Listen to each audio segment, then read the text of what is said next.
तस्वीरां तुहाडे नाल ठंडे बुरज दीयां सांझीਆਂ करने चाहुंदे आ। किन्नी वड्डी तादाद दे विच जिहड़ी संगत है इत्थे नतमस्तक हो रही है।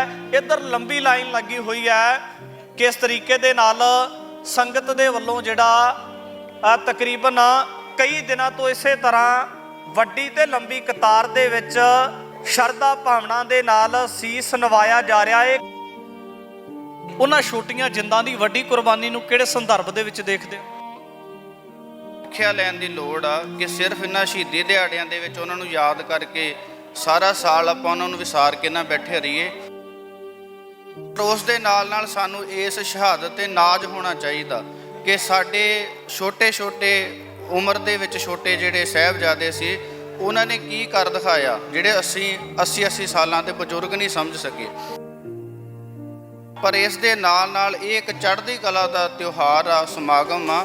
ਇਹਨਾਂ ਦੇ ਉੱਪਰ ਆਪਾਂ ਸੋਗ ਮਨਾਉਣ ਦੀ ਬਜਾਏ ਇਸ ਤੋਂ ਆਪਾਂ ਸਿੱਖਿਆ ਲੈਣ ਦੀ ਕੋਸ਼ਿਸ਼ ਕਰੀਏ। ਇਸ ਲਈ ਜੇ ਆਪਣੀ ਭਾਵਨਾ ਤੇ ਆਪਾਂ ਫਿਰ ਪੂਰੀ ਭਾਵਨਾ ਦੇ ਵਿੱਚ ਵਹੀਏ ਤੇ ਜੇ ਆਪਣੀ ਇਹਨਾਂ ਸ਼ਹਾਦਤਾਂ ਨੂੰ ਆਪਾਂ ਕੁਰਬਾਨੀ ਨੂੰ ਆਪਾਂ ਵੱਡੇ ਪੱਧਰ ਤੇ ਵੇਖੀਏ ਤੇ ਇਹਨਾਂ ਤੋਂ ਸਿੱਖਿਆ ਲੈਣ ਦੀ ਲੋੜ ਆ ਕਿ ਬਾਣੀ ਔਰ ਬਾਣੇ ਦੇ ਨਾਲ ਪਹਿਲਾਂ ਆਪ ਜੁੜ ਕੇ ਤੇ ਆਪਣੇ ਬੱਚਿਆਂ ਨੂੰ ਜੋੜ ਕੇ ਇਹੀ ਇੱਕ ਸੇਧ ਲੈਣ ਦਾ ਤਰੀਕਾ ਵਾ कि असी इत्थों जज्बा लैन वास्ते आए हैं, जोश लैन वास्ते आए हैं, धर्म वास्ते कुछ करन वास्ते आए हैं। और चढ़ती कला दे नाल साडे बाबे ने साहबजादा बाबा जोरावर सिंह, साहबजादा बाबा फतेह सिंह, धन धन जगत माता माता गुजर कौर जी। और सानू उन्होंने एक सिक्ख्या दी है, जिन्ने दुख साहबजादियां दी जिंदगी विच आए, जिन्नियां मुसीबतां माँ गुजरी दी जिंदगी विच आईयां, जिन्नियां मुसीबतां कष्ट 10वें पातशाह श्री गुरु गोबिंद सिंह सच्चे पातशाह जी की जिंदगी में आए, किसी की जिंदगी में नहीं आ सकते। असीं साहबजादियां दे चरणों में जुड़ के भावना नाल नमस्कार कीती है कि साहबजादिओ असीं तुहाडे वर्गा बन ते नहीं सकते, पर किरपा करो साडे सिर ते हत्थ रखो, साडे कोल सेवा लो महाराज, जो तुसीं कर गए हो तुसीं कर गए। सानू 10वें पातशाह जी ने कुर्बान दिती है, किरपा प्लस आन, ये गरीब की रक्षा करने वास्ते दिती है ते जुल्म के खिलाफ चुकन वास्ते दिती है। ये नहीं भी जिथे जुल्म हुंदा है ਜਾਂ ਕਿਸੇ ਨਾਲ ਗਰੀਬ ਨਾਲ ਧੱਕਾ ਹੁੰਦਾ ਹੈ ਜਾਂ ਕਿਤੇ ਕਿਸੇ ਗਰੀਬ ਦੇ ਨਾਲ ਧੱਕਾ ਹੋ ਰਿਹਾ ਤੇ ਅਸੀਂ ਆਖੀਏ ਵੀ ਅਸੀਂ ਕੀ ਲੈਣਾ। ਜੇ ਅਸੀਂ ਅੰਮ੍ਰਿਤ ਛਕਿਆ 10ਵੇਂ ਪਾਤਸ਼ਾਹ ਦੇ ਅਸੀਂ ਸਿੰਘ ਹਾਂ ਤੇ ਸਾਡਾ ਫਰਜ਼ ਬਣਦਾ ਹੈ ਕਿ ਅਸੀਂ ਉਸ ਜ਼ੁਲਮ ਦੇ ਖਿਲਾਫ ਆਵਾਜ਼ ਚੁੱਕੀਏ। ਜਿੰਨੇ ਵੀ ਨੌਜਵਾਨ ਆਏ ਨੇ ਇਹਨਾਂ ਨੂੰ ਹੱਥ ਜੋੜ ਕੇ ਬੇਨਤੀ ਹੈ ਕਿ ਅਸੀਂ ਸਭਾ ਤੇ ਆਏ ਹਾਂ। ਇਹਨੂੰ ਇਹ ਨਾ ਕਹੋ ਕਿ ਇਹ ਜੀ ਚੱਲੇ ਆ ਫਤਿਹਗੜ੍ਹ ਸਾਹਿਬ ਮੇਲਾ ਵੇਖਣ, ਮੇਲਾ ਸ਼ਵਾਰ ਦਾ ਲੱਗਦਾ ਹੈ, मेला जरग का लगता है, किन्ने मेले लगते हैं। ये मेला नहीं है, इत्थे ते सिर झुकिया होवे, इत्थे चरना ते नमस्कार है। ये साडा जिहड़ा इतिहास है, नौजवानों वीरो दाड़ियां केस रखो, अमृत छको, सिंह सजो, बाबा फतेह सिंह वाल वेखो। बाबा शब्द गुरु नानक पातशाह वास्ते वरत्या गया, एक बाबा अकाल रूप, दूजा बाबी मरदाना। बाबा शब्द शहीद बाबा दीप सिंह वास्ते वरत्या गया। बाबा शब्द जिहड़ा है वो साहबजादियां वास्ते वरत्या गया। बाबा शब्द के अर्थ बनते हैं बहुत वड्डा, बहुत सियाणा। और उन्हां दीयां उमरां भावें छोटियां सन, निक्कियां जिंदां ते वड्डे साके, उन्हां दे कारनामे एडे वड्डे सी, भावें उन्हां दी उमर छोटी सी, पर उन्हां ने दुनिया नूं दस दिता कि असीं भी 10वें पातशाह श्री गुरु गोबिंद सिंह दे लाल हां। हम जान दे के औरों की जान बचा चले, सिक्खी की नीम हम सरों पे उठा चले। शहीद कौमां दा सरमाया होया करदे ने और कोई भी जिहड़ी कौम है वो शहीदां दा सदका इस संसार दे विच वड्डा मान हासिल करिया करदी है, उस कौम नूं वडप्पन हासिल हुंदा है। ते इसे तरह अज कह सकते हैं कि जिथे शहीदां दे दिहाड़े मनाए जा रहे ने, उन्हां वड्डियां ते छोटियां जिंदां दा शहीदी दिहाड़ा श्री चमकौर साहिब ਅਤੇ ਚਮਕੌਰ ਸਾਹਿਬ ਤੋਂ ਬਾਅਦ श्री ਫਤਿਹਗੜ੍ਹ ਸਾਹਿਬ ਦੇ ਵਿੱਚ ਦੇਸ਼ ਵਿਦੇਸ਼ ਦੀਆਂ ਸੰਗਤਾਂ ਦੇ ਵੱਲੋਂ ਉਹਨਾਂ ਨੂੰ ਨਮਨ ਕਰਨ ਵਾਸਤੇ ਨਤਮਸਤਕ ਹੋਇਆ ਜਾ ਰਿਹਾ ਹੈ ਤੇ ਉਹਨਾਂ ਦੀ ਵੱਡੀ ਕੁਰਬਾਨੀ ਨੂੰ ਸਜਦਾ ਕੀਤਾ ਜਾ ਰਿਹਾ ਹੈ। ਤੇ ਇਸੇ ਤਰ੍ਹਾਂ ਟੀਵੀ 84 ਦੀ ਟੀਮ श्री ਫਤਿਹਗੜ੍ਹ ਸਾਹਿਬ ਦੀ ਪਾਵਨ ਪਵਿੱਤਰ ਧਰਤੀ ਦੇ ਉੱਪਰ ਪੁੱਜੀ ਹੈ ਔਰ ਮੇਰੇ ਪਿਛਲੇ ਪਾਸੇ ਉਹੀ ਤਸਵੀਰ ਦੇਖ ਸਕਦੇ ਹੋ ਠੰਡੇ ਬੁਰਜ ਦੀ, ਜਿਸ ਨੂੰ ਤਸਵੀਰ ਕਿਹਾ ਜਾਂਦਾ ਹੈ। ਇਹ ਉਹੀ ਠੰਡਾ ਬੁਰਜ ਹੈ ਜਿਸ ਠੰਡੇ ਬੁਰਜ ਦੇ ਕੋਲ ਦੀ ਹੰਸਲਾ ਨਦੀ ਲੰਘਿਆ ਕਰਦੀ ਸੀ। ਇਸ ਪਿਛਲੇ ਪਾਸੇ ਠੰਡੇ ਬੁਰਜ ਦੇ ਹੰਸਲਾ ਨਦੀ ਹੋਇਆ ਕਰਦੀ ਸੀ ਤੇ ਜਦੋਂ ਬਾਦਸ਼ਾਹ ਜਾਂ ਜਿਹੜੇ ਸਰਕਾਰ ਦੇ ਅਹਿਲਕਾਰ ਹੋਇਆ ਕਰਦੇ ਸੀ, ਉਹ ਗਰਮੀ ਦੇ ਦਿਨਾਂ ਦੇ ਵਿੱਚ ਵੀ ਗਰਮੀ ਤੋਂ ਰਾਹਤ ਹਾਸਲ ਕਰਨ ਵਾਸਤੇ ਇਸ ਠੰਡੇ ਬੁਰਜ ਵਿੱਚ ਆਇਆ ਕਰਦੇ ਸੀ।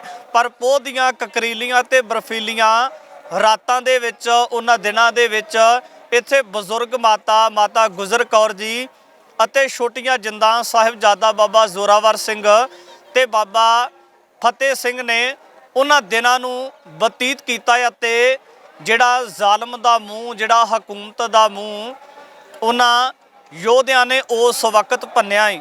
ਤੇ ਉਸੇ ਨੂੰ ਪ੍ਰਣਾਮ ਕਰਨ ਵਾਸਤੇ ਅੱਜ ਪੋਹ ਦੀਆਂ ਕਕਰੀਲੀਆਂ ਤੇ ਬਰਫੀਲੀਆਂ ਧੁੰਦਮਈ ਰਾਤਾਂ ਦੇ ਵਿੱਚ, ਉਹਨਾਂ ਦਿਨਾਂ ਦੇ ਵਿੱਚ ਇੱਥੇ ਹਰ ਉਹ ਵਿਅਕਤੀ ਨਤਮਸਤਕ ਹੋ ਰਿਹਾ ਹੈ ਜਿਹੜਾ ਉਹਨਾਂ ਸਾਹਿਬਜ਼ਾਦਿਆਂ ਦੀ ਕੁਰਬਾਨੀ ਨੂੰ ਜਾਣਦਾ ਹੈ ਔਰ ਉਹਨਾਂ ਦੇ ਕੀਤੇ ਹੋਏ ਕਾਰਨਾਮੇ ਨੂੰ ਜਾਣਦਾ ਹੈ। ਤੇ ਸਭ ਤੋਂ ਪਹਿਲਾਂ ਤਸਵੀਰਾਂ ਤੁਹਾਡੇ ਨਾਲ ਠੰਡੇ ਬੁਰਜ ਦੀਆਂ ਸਾਂਝੀਆਂ ਕਰਨੇ ਚਾਹੁੰਦੇ ਆ। ਕਿੰਨੀ ਵੱਡੀ ਤਾਦਾਦ ਦੇ ਵਿੱਚ ਜਿਹੜੀ ਸੰਗਤ ਹੈ ਇੱਥੇ ਨਤਮਸਤਕ ਹੋ ਰਹੀ ਹੈ। ਇੱਧਰ ਲੰਬੀ ਲਾਈਨ ਲੱਗੀ ਹੋਈ ਹੈ।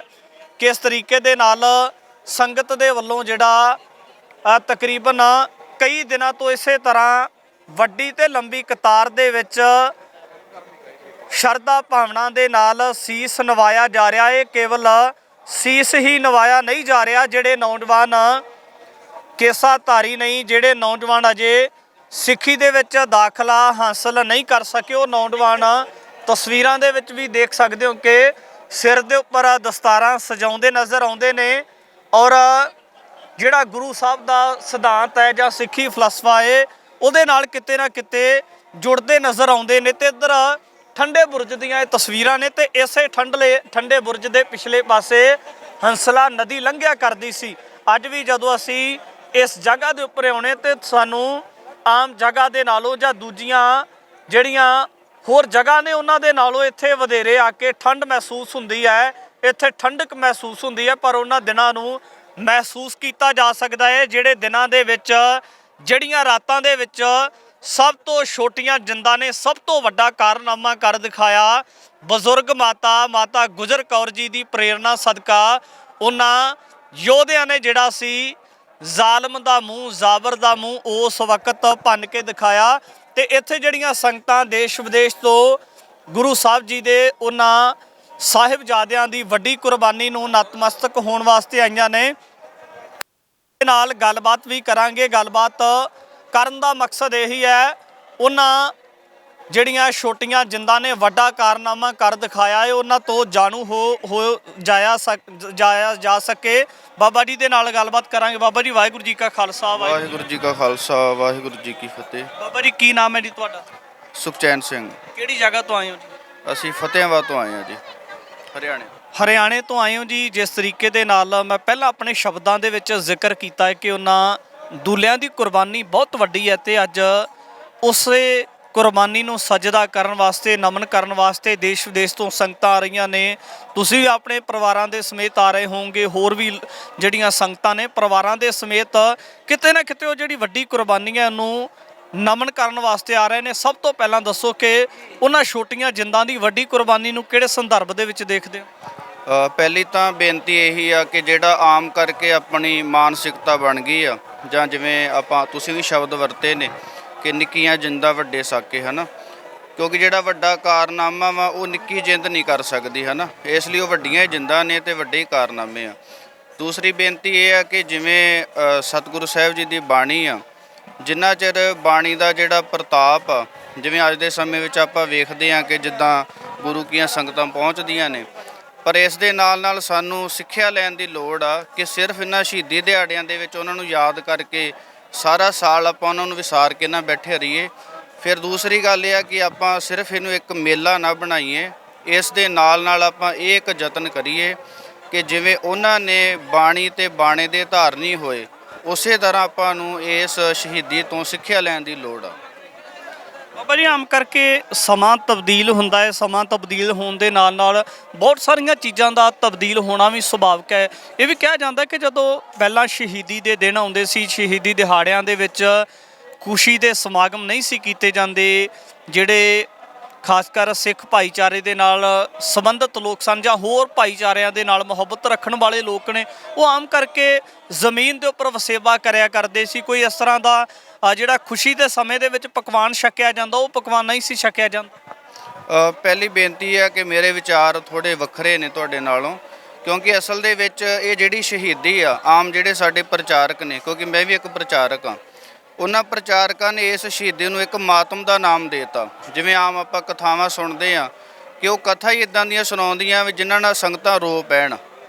ਅਸਲ ਦੇ ਵਿੱਚ ਕਿਉਂਕਿ ਸਾਡੀ ਮਾਨਸਿਕਤਾ ਦੇ ਵਿੱਚ ਇਹ ਗੱਲਾਂ ਪਾ ਦਿੱਤੀਆਂ ਗਈਆਂ। ਠੀਕ ਆ, ਸ਼ਰਧਾ ਭਾਵਨਾ ਵਿਸ਼ਵਾਸ ਇੱਕ ਆਪਦੀ ਜਗ੍ਹਾ ਵਾ, ਪਰ ਉਸ ਦੇ ਨਾਲ ਨਾਲ ਸਾਨੂੰ ਇਸ ਸ਼ਹਾਦਤ 'ਤੇ ਨਾਜ਼ ਹੋਣਾ ਚਾਹੀਦਾ ਕਿ ਸਾਡੇ ਛੋਟੇ ਛੋਟੇ ਉਮਰ ਦੇ ਵਿੱਚ ਛੋਟੇ ਜਿਹੜੇ ਸਾਹਿਬਜ਼ਾਦੇ ਸੀ, ਉਹਨਾਂ ਨੇ ਕੀ ਕਰ ਦਿਖਾਇਆ, ਜਿਹੜੇ ਅਸੀਂ 80 ਸਾਲਾਂ ਦੇ ਬਜ਼ੁਰਗ ਨਹੀਂ ਸਮਝ ਸਕੇ। ਇਸ ਲਈ ਆ ਉਹ ਭਾਵਨਾ ਸ਼ਰਧਾ ਦੇ ਅਨੁਸਾਰ ਉਹ ਗੱਲਾਂ ਠੀਕ ਨੇ, ਪਰ ਇਸ ਦੇ ਨਾਲ ਨਾਲ ਇਹ ਇੱਕ ਚੜ੍ਹਦੀ ਕਲਾ ਦਾ ਤਿਉਹਾਰ ਆ, ਸਮਾਗਮ ਆ। ਇਹਨਾਂ ਦੇ ਉੱਪਰ ਆਪਾਂ ਸੋਗ ਮਨਾਉਣ ਦੀ ਬਜਾਏ ਇਸ ਤੋਂ ਆਪਾਂ ਸਿੱਖਿਆ ਲੈਣ ਦੀ ਕੋਸ਼ਿਸ਼ ਕਰੀਏ। ਜਿਵੇਂ ਆਮ ਆਪਾਂ ਇੱਕ ਬਚਨ ਸੁਣਦੇ ਹਾਂ ਕਿ ਜਿਨ ਕੇ ਗੁਰਪੁਰਬ ਮਨਾਤੇ ਹੋ ਤਿਨ ਕੀ ਬਾਤ ਵੀ ਮਾਨਾ ਕਰੋ, ਕਿਉਂਕਿ ਉਹਨਾਂ ਨੇ ਕਿਸੇ ਲਾਲਚ ਵਿੱਚ ਆ ਕੇ ਆਪਣਾ ਧਰਮ ਨਹੀਂ ਗਵਾਇਆ, ਤੇ ਅੱਜ ਸਾਨੂੰ ਕੋਈ ਲਾਲਚ ਵੀ ਨਹੀਂ, ਆਪਾਂ ਤਾਂ ਵੀ ਧਰਮ ਗਵਾਈ ਬੈਠੇ ਹਾਂ। ਆਪਾਂ ਇਤਿਹਾਸ ਸੁਣਦੇ ਹਾਂ ਕਿ ਗੁਰਸਿੱਖ ਬੇਦਾਵਾ ਲਿਖ ਕੇ ਆ ਗਏ ਸੀ, ਉਹਨਾਂ ਨੇ ਬਹੁਤ ਕੁਝ ਹੰਢਾ ਕੇ ਫਿਰ ਉਹ ਬੇਦਾਵਾ ਲਿਖ ਕੇ ਆਏ। ਪਰ ਅੱਜ ਦਾ ਜਿਹੜਾ ਨੌਜਵਾਨ ਆ, ਭੈਣਾਂ ਨੇ, ਵੀਰ ਨੇ, ਉਹ ਕਿਸੇ ਬਿਨਾਂ ਕਾਰਨ ਤੋਂ ਹੀ ਬੇਦਾਵਾ ਲਿਖੀ ਬੈਠੇ ਆ। ਉਸ ਦਾ ਇੱਕੋ ਇੱਕ ਕਾਰਨ ਆ ਕਿ ਸਾਡੇ ਜਿਹੜੇ ਬਜ਼ੁਰਗ ਨੇ ਉਹਨਾਂ ਨੇ ਜ਼ਮੀਨਾਂ ਜਾਇਦਾਦਾਂ ਸਾਂਭੀਆਂ, ਹੋਰ ਬੜੇ ਖਜ਼ਾਨੇ ਸਾਂਭੇ, ਪਰ ਜਿਹੜੀ ਗੁਰਬਾਣੀ ਦਾ ਸਿਧਾਂਤ ਸੀ ਅਸੀਂ ਉਹ ਨਹੀਂ ਪ੍ਰਚਾਰ ਸਕੇ। ਇਸ ਲਈ ਦਾਸ ਇਹ ਬੇਨਤੀ ਕਰੇ, ਕਿਉਂਕਿ ਦਾਸ ਆਨਲਾਈਨ ਸੰਥਿਆ ਵੀ ਕਰਵਾਉਂਦਾ ਵਾ, ਸਾਡਾ ਪਲੇਟਫਾਰਮ ਆ, ਤੇ ਉਸ ਰਾਹੀਂ ਵੀ ਔਰ ਜਿੱਥੇ ਵੀ ਆਪਾਂ ਨੂੰ ਕੋਈ ਮੌਕਾ ਮਿਲਦਾ ਵਾ ਆਪਾਂ ਵੱਧ ਚੜ੍ਹ ਕੇ ਗੁਰਬਾਣੀ ਦੇ ਨਾਲ ਜੁੜੀਏ, ਕਿਉਂਕਿ ਗੁਰਬਾਣੀ ਦੇ ਅਨੁਸਾਰ ਜੇ ਆਪਾਂ ਜੀਵਾਂਗੇ ਫਿਰ ਹੀ ਸਾਨੂੰ ਇਤਿਹਾਸ ਦੀ ਜਿਹੜੀ ਸਹੀ ਸੋਝੀ ਆ ਉਹ ਆ ਸਕਦੀ। ਕਿਉਂਕਿ ਜਿਹੜਾ ਇਤਿਹਾਸ ਆ ਉਹ ਮਨੁੱਖਾਂ ਦਾ ਲਿਖਿਆ ਹੋਇਆ, ਤੇ ਜਿਹੜਾ ਮਨੁੱਖ ਆ ਉਹਦੇ ਵਿੱਚ ਗਲਤੀਆਂ ਵੀ ਹੁੰਦੀਆਂ। ਭੁੱਲਣ ਅੰਦਰ ਸਭ ਕੋ ਭੁੱਲ ਗੁਰੂ ਕਰਤਾਰ, ਤੇ ਜਿਹੜੀ ਬਾਣੀ ਆ ਉਹ ਗੁਰੂ ਦੀ ਆ। ਇਸ ਲਈ ਜਿੰਨਾ ਆਪਾਂ ਚਿਰ ਬਾਣੀ ਨਾਲ ਨਹੀਂ ਜੁੜਦੇ ਉਹਨਾਂ ਚਿਰ ਆਪਾਂ, ਕਿਉਂਕਿ ਜਿਵੇਂ ਅਕਾਲ ਤਖਤ ਸਾਹਿਬ ਤੋਂ ਵੀ ਹੁਕਮ ਆਇਆ ਕਿ ਇਹਨਾਂ ਦਿਨਾਂ ਦੇ ਵਿੱਚ ਸੋਗ ਨਹੀਂ ਮਨਾਉਣਾ, ਵਾਹਿਗੁਰੂ ਇਹਨਾਂ ਦਿਨਾਂ ਦੇ ਵਿੱਚ ਕੋਈ ਵਧੀਆ ਪਕਵਾਨ ਨਹੀਂ ਪਕਾਉਣੇ। ਫਿਰ ਆਪਾਂ ਉਸ ਦੀ ਬਜਾਏ ਜਿਵੇਂ ਆਮ ਗੁਰਸਿੱਖਾਂ ਦੀ ਭਾਵਨਾ ਹੁੰਦੀ ਕਿ ਨੰਗੇ ਪੈਰ ਰਹਿਣਾ, ਫਿਰ ਸਾਹਿਬਜ਼ਾਦਿਆਂ ਦੇ ਤਾਂ ਵਸਤਰ ਵੀ ਨਹੀਂ ਚੰਗੇ ਪਾਏ ਸੀ, ਆਪਾਂ ਫਿਰ ਵਸਤਰ ਕਿਉਂ ਪਾਉਣੇ ਆ। ਇਸ ਲਈ ਜੇ ਆਪਣੀ ਭਾਵਨਾ ਤੇ ਆਪਾਂ ਫਿਰ ਪੂਰੀ ਭਾਵਨਾ ਦੇ ਵਿੱਚ ਵਹੀਏ, ਤੇ ਜੇ ਆਪਣੀ ਇਹਨਾਂ ਸ਼ਹਾਦਤਾਂ ਨੂੰ ਆਪਾਂ ਕੁਰਬਾਨੀ ਨੂੰ ਆਪਾਂ ਵੱਡੇ ਪੱਧਰ 'ਤੇ ਵੇਖੀਏ, ਤੇ ਇਹਨਾਂ ਤੋਂ ਸਿੱਖਿਆ ਲੈਣ ਦੀ ਲੋੜ ਆ ਕਿ ਬਾਣੀ ਔਰ ਬਾਣੇ ਦੇ ਨਾਲ ਪਹਿਲਾਂ ਆਪ ਜੁੜ ਕੇ ਤੇ ਆਪਣੇ ਬੱਚਿਆਂ ਨੂੰ ਜੋੜ ਕੇ ਇਹੀ ਇੱਕ ਸੇਧ ਲੈਣ ਦਾ ਤਰੀਕਾ ਵਾ। ਬਾਬਾ ਜੀ, ਜਿਵੇਂ ਤੁਸੀਂ ਪੇਸ਼ੇ ਤੋਂ ਪ੍ਰਚਾਰਕ ਹੋ, ਗੁਰਬਾਣੀ ਦੇ ਨਾਲ ਇਤਿਹਾਸ ਬਾਰੇ ਜਾਣਕਾਰੀ ਰੱਖਦੇ ਹੋ, ਤੇ ਆਮ ਕਰਕੇ ਜਦੋਂ ਸਾਹਿਬਜ਼ਾਦਿਆਂ ਦੀ ਸ਼ਹਾਦਤ ਦਾ ਜ਼ਿਕਰ ਹੁੰਦਾ ਹੈ ਜਾਂ ਵਿਖਿਆਨ ਕੀਤਾ ਜਾਂਦਾ, ਤੇ ਕਿਤੇ ਨਾ ਕਿਤੇ ਇਸ ਚੀਜ਼ ਨੂੰ ਪ੍ਰਚਲਿਤ ਵੀ ਕੀਤਾ ਜਾਂਦਾ ਕਿ ਜਿਹੜੀ ਸਾਹਿਬਜ਼ਾਦਿਆਂ ਦੀ ਜਾਂ ਜਿਹੜੀ ਗੁਰੂ ਸਾਹਿਬ ਦੀ ਕਹਿ ਸਕਦੇ ਕਿ ਉਸ ਵਕਤ ਵਿਰੋਧਤਾ ਸੀ ਜਾਂ ਆਪਸ ਦੇ ਵਿੱਚ ਕੋਈ ਧੜੇਬੰਦੀ ਜਾਂ ਝਗੜਾ ਲਾ ਲਓ, ਵਾਰ ਵਿਵਾਦ ਸੀਗਾ, ਉਹ ਜ਼ੁਲਮ ਕਹਿ ਸਕਦੇ ਕਿ ਫਿਰਕੇ ਦੇ ਖਿਲਾਫ ਸੀ। ਕੀ ਲੱਗਦਾ ਕਿ ਇਸ ਗੱਲ ਦੇ ਨਾਲ ਸਹਿਮਤ ਹੋ? ਤੁਸੀਂ ਦੁਬਾਰਾ ਸਵਾਲ ਸਪਸ਼ਟ ਕਰਿਓ, ਕੀ ਕਹਿਣਾ ਚਾਹੁੰਦੇ? ਲੋਕਾਂ ਦੇ ਵੱਲੋਂ ਇਸ ਗੱਲ ਨੂੰ ਪ੍ਰਚਾਰਿਆ ਜਾਂਦਾ ਕਿ ਇੱਕ ਫਿਰਕੇ ਦੇ ਖਿਲਾਫ ਗੁਰੂ ਸਾਹਿਬ ਦੀ ਲੜਾਈ ਸੀਗੀ। ਹਾਂਜੀ, ਦੇਖੋ ਆਪਾਂ ਗੁਰੂ ਸਾਹਿਬ ਨੂੰ ਅੰਤਰਜਾਮੀ ਕਹਿੰਦੇ ਆ। ਜਿਹੜਾ 10 ਪਾਤਸ਼ਾਹੀਆਂ ਦਾ ਜੀਵਨ ਆ, ਉਹਨਾਂ ਨੂੰ ਜਦੋਂ ਆਪਾਂ ਇੱਕ ਕੜੀ ਦੇ ਵਿੱਚ ਸਮਝ ਕੇ ਵੇਖਾਂਗੇ ਤਾਂ ਗੁਰੂ ਸਾਹਿਬ ਕਿਸੇ ਵੀ ਕੌਤਕ ਦੇ ਨਾਲ ਕੁਝ ਵੀ ਵਰਤਾ ਸਕਦੇ ਸੀ। ਠੀਕ ਆ, ਆਪਾਂ ਜਿਵੇਂ ਦੇਖਦੇ ਆ ਕਿ ਆਮ ਕਰਕੇ ਇਤਿਹਾਸ ਸੁਣਾਇਆ ਜਾਂਦਾ ਵਾ ਕਿ ਗੁਰੂ ਸਾਹਿਬ ਨੇ ਜਾਣਕਾਰੀ ਲੈਣ ਦੇ ਲਈ ਗੁਰਸਿੱਖ ਨੂੰ ਭੇਜਿਆ। ਠੀਕ ਆ, ਪਰ ਆਪਾਂ ਇਸ ਦੀ ਜਗ੍ਹਾ ਇਹ ਕਿਉਂ ਨਹੀਂ ਜਾਣਦੇ ਕਿ ਆਪਾਂ ਉਹਨਾਂ ਨੂੰ ਅੰਤਰਜਾਮੀ ਕਹਿੰਦੇ ਆ। ਅਸਲ ਦੇ ਵਿੱਚ ਗੁਰੂ ਨਾਨਕ ਸਾਹਿਬ ਮਹਾਰਾਜ ਜੀ ਤੋਂ ਲੈ ਕੇ ਸ੍ਰੀ ਗੁਰੂ ਗੋਬਿੰਦ ਸਿੰਘ ਮਹਾਰਾਜ ਨੇ ਜਿੰਨੀਆਂ ਵੀ ਖੇਡਾਂ ਵਰਤਾਈਆਂ ਨੇ ਉਹ ਸਾਡੇ ਲਈ ਨੇ, ਕਿਉਂਕਿ ਉਹ ਆਪ ਪਰਮੇਸ਼ਰ ਸੀ। ਤੇ ਦੂਸਰੀ ਗੱਲ ਜਿਹੜਾ ਤੁਹਾਡਾ ਸੰਦਰਭ ਆ ਉਹ ਇਹ ਆ ਕਿ ਸਾਨੂੰ ਹਰ ਇੱਕ ਕੜੀ ਦੇ ਵਿੱਚ ਜਿਉਣ ਦਾ ਢੰਗ ਗੁਰੂ ਸਾਹਿਬ ਨੇ ਸਿਖਾਇਆ ਵਾ ਕਿ ਜੇ ਤੁਹਾਡਾ ਜੀਵਨ ਕਦੇ ਤੱਤੀ ਤਵੀ ਤੇ ਬਹਿ ਕੇ ਸ਼ਹੀਦੀ ਦੇਣ ਦਾ ਆਵੇ ਤਾਂ ਉਸ ਤਰ੍ਹਾਂ ਦਾ ਜੀਵਨ ਵੀ ਸਾਨੂੰ ਸਤਿਗੁਰਾਂ ਨੇ ਦਿੱਤਾ। ਜਦੋਂ ਜ਼ੁਲਮ ਦੇ ਖਿਲਾਫ ਟਾਕਰਾ ਲੈਣ ਦੀ ਗੱਲ ਆਵੇ ਉਹ ਵੀ ਸਾਨੂੰ ਸਿਖਾਇਆ, ਤੇ ਇਹ ਵੀ ਸਿਖਾਇਆ ਕਿ ਇੱਥੇ ਵੱਡੇ ਬਜ਼ੁਰਗਾਂ ਦੇ, ਕਿਉਂਕਿ ਉਹ ਉਮਰ ਦਾ ਕੋਈ ਸਿਆਣਪ ਦੇ ਨਾਲ ਸੰਬੰਧ ਨਹੀਂ, ਇਹ ਜਿਹੜੀ ਹੈ ਸ਼ਹੀਦੀ ਸਾਨੂੰ ਦਰਸਾਉਂਦੀ ਆ। ਤੇ ਜਿਹੜੀ ਫਿਰਕਾ, ਕਿਉਂਕਿ ਜੇ ਵਿਰੋਧਤਾ ਹੋਊਗੀ ਫਿਰ ਹੀ ਕਿਸੇ ਕੜੀ ਨੂੰ, ਕਿਸੇ ਇਤਿਹਾਸ ਨੂੰ ਸਿਰਜਿਆ ਜਾਊਗਾ। ਤੇ ਮਾਨੋ ਸਤਿਗੁਰਾਂ ਦੇ ਜਿਵੇਂ ਬਚਨ ਨੇ, ਦੇਖਣ ਆਇਓ ਜਗਤ ਤਮਾਸ਼ਾ, ਇਹ ਜਿਹੜਾ ਸਾਰਾ ਕੌਤਕ ਆ, ਕਿਉਂਕਿ ਉਹ ਆਪ ਪਰਮੇਸ਼ਰ ਸੀ, ਜੇ ਉਹ ਚਾਹੁੰਦੇ ਤੇ ਸਾਰਾ ਕੁਝ ਟਾਲ ਵੀ ਸਕਦੇ ਸੀ। ਇਸ ਲਈ ਉਹਨਾਂ ਨੇ ਇਹ ਕਿਹਾ ਵਾ ਤੇਰਾ ਤੇਰਾ ਕੀਆ ਮਿੱਠਾ ਲੱਗੇ, ਹਰ ਨਾਮ ਪਦਾਰਥ ਨਾਨਕ ਮੰਗੈ। ਕਿਉਂਕਿ ਉਹਨਾਂ ਨੇ ਪਰਮੇਸ਼ਰ ਦੇ ਹੁਕਮ ਨੂੰ ਮੰਨਿਆ। ਹੁਕਮੈ ਅੰਦਰ ਸਭ ਕੋ ਬਾਹਰ ਹੁਕਮ ਨਾ ਕੋਈ। ਕਿਉਂਕਿ ਉਹ ਜਿਵੇਂ ਇੱਕ ਟੀਚਰ ਅਧਿਆਪਕ ਪਹਿਲਾਂ ਆਪ ਕੁਝ ਵੀ ਸਿਖਾਉਣ ਦੇ ਲਈ ਆਪ ਬੋਲਦਾ, ਫਿਰ ਅੱਗੇ ਵਿਦਿਆਰਥੀਆਂ ਨੂੰ ਸਿਖਾਉਂਦਾ। ਉਸੇ ਤਰ੍ਹਾਂ ਮਾਨੋ ਇੱਕ ਸਤਿਗੁਰੂ ਸਾਹਿਬ ਜੀ ਨੇ ਸਾਨੂੰ ਇਹ ਇਤਿਹਾਸ, ਇਹ ਸਾਰੇ ਕੌਤਕ ਸਿਰਜ ਕੇ ਸਮਝਾਇਆ ਕਿ ਜੀਵਨ ਇੱਦਾਂ ਵੀ ਜਿਉਣਾ ਜਾ ਸਕਦਾ।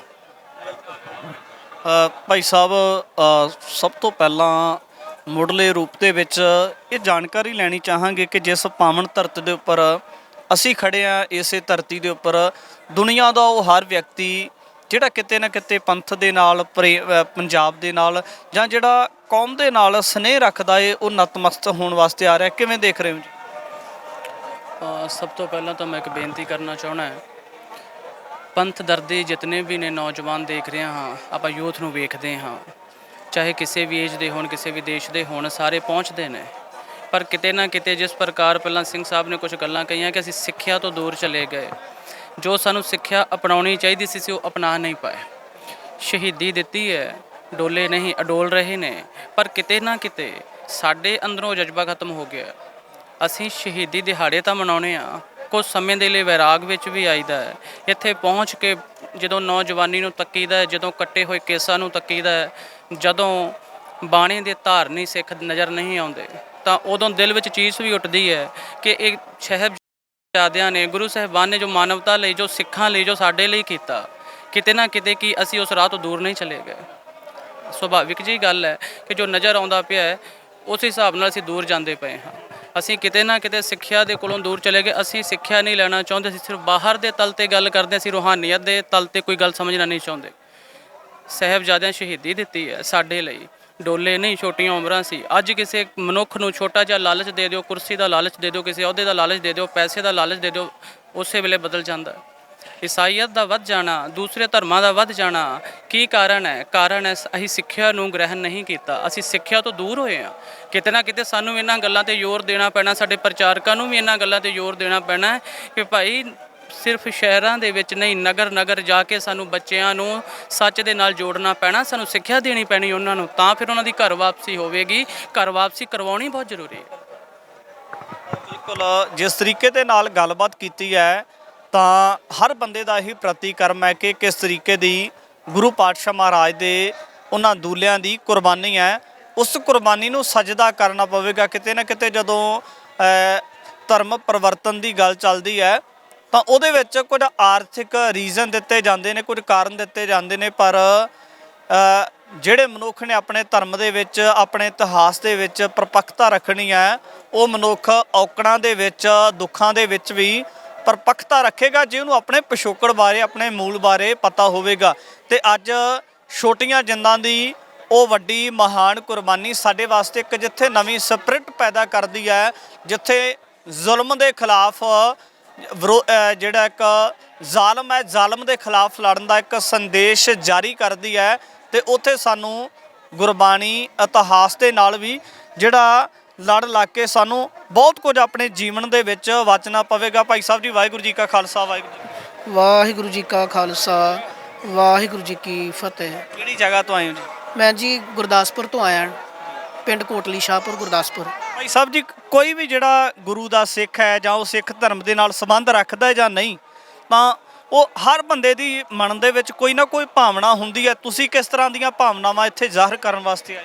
ਵੇਖੋ ਜੀ, ਮੈਂ ਸ਼੍ਰੋਮਣੀ ਗੁਰਦੁਆਰਾ ਪ੍ਰਬੰਧਕ ਕਮੇਟੀ 'ਚ ਡਿਊਟੀ ਕਰਦਾ, ਸੰਗਤ ਦੇ ਜੋੜੇ ਝਾੜਦਾ, ਮੈਂ ਇਤਿਹਾਸ ਬੋਲਦਾ ਅਤੇ ਮੈਂ ਭਾਵਕ ਹੋ ਜਾਂਦਾ।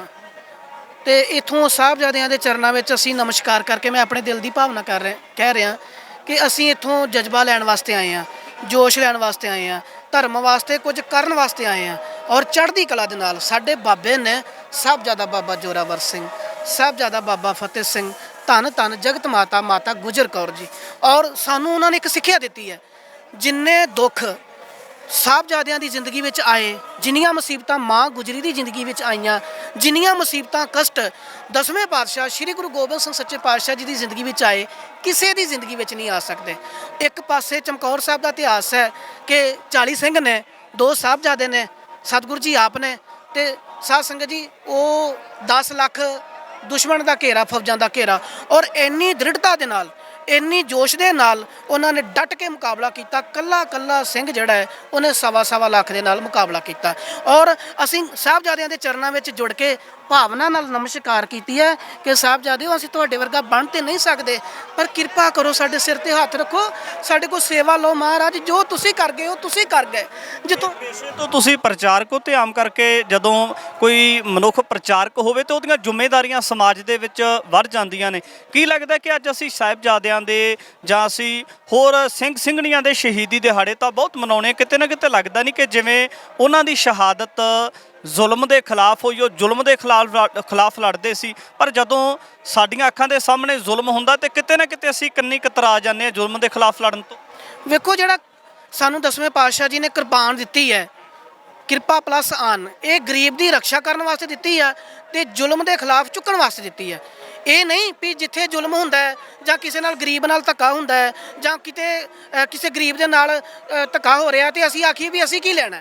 ਜੇ ਅਸੀਂ ਅੰਮ੍ਰਿਤ ਛਕਿਆ 10ਵੇਂ ਪਾਤਸ਼ਾਹ ਦੇ ਅਸੀਂ ਸਿੰਘ ਹਾਂ ਤੇ ਸਾਡਾ ਫਰਜ਼ ਬਣਦਾ ਹੈ ਕਿ ਅਸੀਂ ਉਸ ਜ਼ੁਲਮ ਦੇ ਖਿਲਾਫ ਆਵਾਜ਼ ਚੁੱਕੀਏ, ਭਾਈ ਆਹ ਕੰਮ ਗਲਤ ਹੈ। ਇਹ ਸਾਡੀ ਕਿਰਪਾਨ ਦਾ ਸਿਧਾਂਤ ਹੈ। ਤੇ ਜੇ ਅਸੀਂ ਅੰਮ੍ਰਿਤ ਵੀ ਛਕਿਆ ਤੇ ਅੰਮ੍ਰਿਤ ਛਕ ਕੇ ਕਿਰਪਾਨ ਦੇ ਸਿਧਾਂਤ ਨੂੰ ਅਸੀਂ ਬਰਕਰਾਰ ਨਹੀਂ ਰੱਖਦੇ ਤੇ ਮੈਂ ਸਮਝਣਾ ਕਿ ਅਸੀਂ ਫਿਰ ਪੂਰੇ ਨਹੀਂ, ਅਧੂਰੇ ਹਾਂ। ਜਿੱਥੇ ਜ਼ੁਲਮ ਹੁੰਦਾ ਕਿਤੇ ਵੀ ਹੋਵੇ, ਮੈਂ ਸਟੇਜਾਂ ਤੇ ਬੋਲਦਾ ਔਰ ਗੁਰੂ ਸਾਹਿਬ ਸੇਵਾ ਲੈਂਦੇ ਆ, ਪਰ ਜਿੱਥੇ ਜ਼ੁਲਮ ਹੁੰਦਾ ਮੈਂ ਉੱਥੇ ਡਟ ਕੇ ਗੁਰੂ ਸਾਹਿਬ ਦੀ ਕਿਰਪਾ ਨਾਲ, ਸਾਹਿਬਜ਼ਾਦਿਆਂ ਦੀ ਕਿਰਪਾ ਨਾਲ ਮੈਂ ਗੱਲ ਕਰਦਾ, ਭਾਈ ਆਹ ਕੰਮ ਗਲਤ ਹੋ ਰਿਹਾ। ਭਾਵੇਂ ਮੇਰਾ ਪਿੰਡ ਹੋਵੇ, ਭਾਵੇਂ ਮੇਰਾ ਜ਼ਿਲ੍ਹਾ ਹੋਵੇ ਤੇ ਭਾਵੇਂ ਗੁਰੂ ਸਾਹਿਬ ਜੀ ਦੇ ਘਰ 'ਚ ਜਦੋਂ ਵੀ ਸੇਵਾ ਮਾਰਾ ਲੈਂਦੇ ਆ। ਮੈਸੇਜ ਕੀ ਹੈ ਜੀ ਤੁਹਾਡੇ ਵੱਲੋਂ? ਵੇਖੋ, ਮੇਰਾ ਮੈਸੇਜ ਆ ਨੌਜਵਾਨਾਂ ਨੂੰ, ਜਿੰਨੇ ਵੀ ਨੌਜਵਾਨ ਆਏ ਨੇ ਇਹਨਾਂ ਨੂੰ ਹੱਥ ਜੋੜ ਕੇ ਬੇਨਤੀ ਹੈ ਕਿ ਅਸੀਂ ਸਭਾ ਤੇ ਆਏ ਹਾਂ। ਇਹਨੂੰ ਇਹ ਨਾ ਕਹੋ ਕਿ ਇਹ ਜੀ ਚੱਲੇ ਆ ਫਤਿਹਗੜ੍ਹ ਸਾਹਿਬ ਮੇਲਾ ਵੇਖਣ। ਮੇਲਾ ਸ਼ਵਾਰ ਦਾ ਲੱਗਦਾ ਹੈ, ਮੇਲਾ ਜਰਗ ਦਾ ਲੱਗਦਾ ਹੈ, ਕਿੰਨੇ ਮੇਲੇ ਲੱਗਦੇ ਨੇ। ਇਹ ਮੇਲਾ ਨਹੀਂ ਹੈ। ਇੱਥੇ ਤੇ ਸਿਰ ਝੁਕਿਆ ਹੋਵੇ, ਇੱਥੇ ਚਰਨਾਂ ਤੇ ਨਮਸਕਾਰ ਹੈ। ਮਾਂ, ਇਹ ਸਾਡਾ ਜਿਹੜਾ ਇਤਿਹਾਸ ਹੈ, ਨੌਜਵਾਨੋ ਵੀਰੋ, ਦਾੜੀਆਂ ਕੇਸ ਰੱਖੋ, ਅੰਮ੍ਰਿਤ ਛਕੋ, ਸਿੰਘ ਸਜੋ, ਬਾਬਾ ਫਤਿਹ ਸਿੰਘ ਵੱਲ ਵੇਖੋ। ਬਾਬਾ ਸ਼ਬਦ ਗੁਰੂ ਨਾਨਕ ਪਾਤਸ਼ਾਹ ਵਾਸਤੇ ਵਰਤਿਆ ਗਿਆ। ਇੱਕ ਬਾਬਾ ਅਕਾਲ ਰੂਪ, ਦੂਜਾ ਰਬਾਬੀ ਮਰਦਾਨਾ। ਬਾਬਾ ਸ਼ਬਦ ਸ਼ਹੀਦ ਬਾਬਾ ਦੀਪ ਸਿੰਘ ਵਾਸਤੇ ਵਰਤਿਆ ਗਿਆ। ਬਾਬਾ ਸ਼ਬਦ ਜਿਹੜਾ ਹੈ ਉਹ ਸਾਹਿਬਜ਼ਾਦਿਆਂ ਵਾਸਤੇ ਵਰਤਿਆ ਗਿਆ। ਬਾਬਾ ਸ਼ਬਦ ਦੇ ਅਰਥ ਬਣਦੇ ਨੇ ਬਹੁਤ ਵੱਡਾ, ਬਹੁਤ ਸਿਆਣਾ। ਔਰ ਉਹਨਾਂ ਦੀਆਂ ਉਮਰਾਂ ਭਾਵੇਂ ਛੋਟੀਆਂ ਸਨ, ਨਿੱਕੀਆਂ ਜਿੰਦਾਂ ਤੇ ਵੱਡੇ ਸਾਕੇ, ਉਹਨਾਂ ਦੇ ਕਾਰਨਾਮੇ ਏਡੇ ਵੱਡੇ ਸੀ। ਭਾਵੇਂ ਉਹਨਾਂ ਦੀ ਉਮਰ ਛੋਟੀ ਸੀ, ਪਰ ਉਹਨਾਂ ਨੇ ਦੁਨੀਆ ਨੂੰ ਦੱਸ ਦਿੱਤਾ ਕਿ ਅਸੀਂ ਵੀ 10ਵੇਂ ਪਾਤਸ਼ਾਹ ਸ਼੍ਰੀ ਗੁਰੂ ਗੋਬਿੰਦ ਸਿੰਘ ਦੇ ਲਾਲ ਹਾਂ। ਇੱਕ ਲਿਖਾਰੀ ਕਹਿੰਦਾ ਗੁਰੂ ਗੋਬਿੰਦ ਕੇ ਬੱਚੇ, गुरु गोबिंद के बच्चे उम्र में थे मगर कच्चे, उम्र में थे मगर कच्चे छोटे, लेकिन धर्म ईमान के पक्के, लेकिन धर्म ईमान के पक्के। जोरावर जोर से बोला, फतेह सिंह जोर से बोला, हमारे देश की जय हो, गुरु दशमेश की जय हो, हमारे पंथ की जय हो, हमारे ग्रंथ की जय हो। ਇਹ ਸਾਹਿਬਜ਼ਾਦਿਆਂ ਦੀ ਚਰਨਾਂ 'ਚੋਂ ਅਸੀਂ ਸਿੱਖਿਆ ਲੈਣੀ ਹੈ। ਨੌਜਵਾਨੋ ਵੀਰੋ, ਤੁਸੀਂ ਸਾਹਿਬਜ਼ਾਦਿਆਂ ਦੇ ਚਰਨਾਂ 'ਚ ਆ ਮੱਥੇ ਨੂੰ ਚਰਨ ਧੂੜ ਲਾਓ। ਅੱਗੇ ਸਾਹਿਬਜ਼ਾਦਿਆਂ ਦੀ ਕਲਾ ਵਰਤੇਗੀ, ਮਾਂ ਗੁਜਰੀ ਦੀ ਕਲਾ ਵਰਤੇਗੀ। ਬਹੁਤ ਧੰਨਵਾਦ, ਮਿਹਰਬਾਨੀ। ਸਾਡੇ ਸਿੱਖਾਂ ਦੇ ਜਵਾਕ ਵੀ ਬਹੁਤ ਅੰਮ੍ਰਿਤਧਾਰੀ ਹੁੰਦੇ ਨੇ, ਮਾਂ ਪਿਓ ਹੈ, ਪਰ ਉਹਨਾਂ ਦੇ ਬੱਚੇ ਨਸ਼ੇ ਕਰਦੇ ਨੇ, ਨਸ਼ੇ ਕਰਨ ਲੱਗ ਜਾਂਦੇ ਨੇ।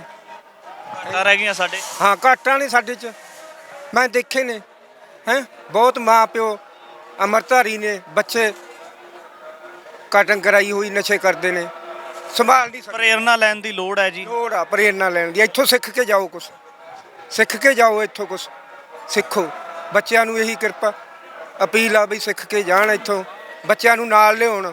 ਜਦੋਂ ਆਉਂਦੇ ਨੇ ਆਹ ਇਤਿਹਾਸ ਦਿਖਾਉਣ, ਸੁਣਾਉਣ ਬੱਚਿਆਂ ਨੂੰ ਘਰੇ ਜਾ ਕੇ ਵੀ ਨਸ਼ੇ ਨਾ ਕਰਨ ਉਹ ਹੈ। ਸਾਡੇ ਬੱਚੇ ਸਿੱਖ ਅੰਮ੍ਰਿਤਧਾਰੀ ਨੇ, ਦਾੜੇ ਰੱਖੇ ਹੋਏ ਨੇ ਮਾਂ ਪਿਓ ਦੇ, ਪਰ ਬੱਚੇ ਸਾਡੇ ਰੁਲਦੇ ਫਿਰਦੇ ਨੇ। ਇਹ ਇੱਕ ਬੱਚਾ ਹੁੰਦਾ ਗਾ, ਇੱਕੋ ਹੀ ਨਸ਼ੇ 'ਚ ਲੱਗ ਜਾਂਦਾ ਗਾ, ਹੈ ਜੀ। ਬਿਲਕੁਲ ਜੀ, ਸਾਨੂੰ ਪ੍ਰੇਰਨਾ ਲੈਣ ਦੀ ਕਿਤੇ ਨਾ ਕਿਤੇ ਜ਼ਰੂਰਤ ਹੈ। ਔਰ ਸ੍ਰੀ ਫਤਿਹਗੜ੍ਹ ਸਾਹਿਬ ਦੇ ਵਿੱਚ ਜਦੋਂ ਨਤਮਸਤਕ ਕਰਨ ਵਾਸਤੇ ਆਉਣੇ ਹੋ ਤਾਂ ਉਸ ਵਕਤ ਘਰ ਤੋਂ ਚੱਲਣ ਲੱਗੇ ਹੀ ਮਨ ਦੇ ਵਿੱਚ ਪ੍ਰੇਮ ਭਾਵਨਾ ਪੈਦਾ ਕਰਿਆ ਕਰੋ ਕਿ ਜਿਸ ਪਾਵਨ ਧਰਤ ਦੇ ਉੱਪਰ ਜਾ ਰਿਹਾ ਹੈ, ਉਸ ਪਾਵਨ ਧਰਤ ਦੇ ਉੱਪਰ ਉਹਨਾਂ ਛੋਟੇ ਸਾਹਿਬਜ਼ਾਦਿਆਂ ਨੇ ਤੇ ਬਜ਼ੁਰਗ ਮਾਤਾ ਗੁਜਰ ਕੌਰ ਜਿਹੀ ਕੁਰਬਾਨੀ ਸੰਸਾਰ ਦੇ ਕਿਸੇ ਵੀ ਕੋਨੇ ਦੇ ਵਿੱਚ, ਕਿਸੇ ਵੀ ਧਰਮ, ਕਿਸੇ ਵੀ ਫਿਰਕੇ ਦੇ ਵਿੱਚ ਅਜਿਹੀ ਕੋਈ ਕੁਰਬਾਨੀ ਨਹੀਂ। ਔਰ ਅਸੀਂ ਵੀ ਗੁਰੂ ਪਾਤਸ਼ਾਹ ਮਹਾਰਾਜ ਦੇ ਕੋਲੋਂ ਇਹੀ ਸਾਨੂੰ ਮੰਗਣਾ ਚਾਹੀਦਾ ਹੈ ਕਿ ਅਸੀਂ ਵੀ ਸੱਚ ਔਰ ਸਿਧਾਂਤ ਆਪਣੇ ਧਰਮ ਦੇ ਵਿੱਚ ਪਰਪੱਕ ਰਹਿ ਕੇ ਆਵਾਜ਼ ਬੁਲੰਦ ਕਰਦੇ ਲਈਏ। ਅੱਗੇ ਵੀ ਗੱਲਬਾਤ ਲੈ ਕੇ ਹਾਜ਼ਰ ਹੁੰਦੇ ਰਹਾਂਗੇ। ਵਾਹਿਗੁਰੂ ਜੀ ਕਾ ਖਾਲਸਾ, ਵਾਹਿਗੁਰੂ ਜੀ ਕੀ ਫਤਿਹ।